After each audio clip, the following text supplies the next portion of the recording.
I want to book a train ticket to Dhaka. আমি ঢাকা যাওয়ার জন্য একটি ট্রেনের টিকিট বুক করতে চাই।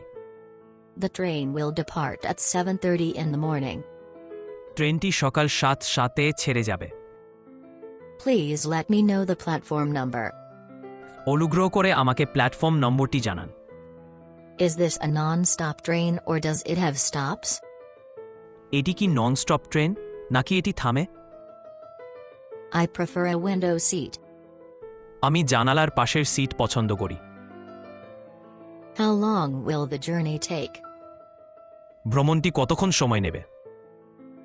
The train is running late by 20 minutes. ট্রেনটি 20 মিনিট দেরিতে চলছে। Keep your ticket with you during the journey. ভ্রমণের সময় আপনার টিকিটটি সঙ্গে রাখুন। The train ride was very comfortable and peaceful. Train ভ্রমণটি খুব আরামদায়ক এবং শান্তিপূর্ণ ছিল। Is there a food service on this train? এই ট্রেনে কি খাবারের ব্যবস্থা আছে?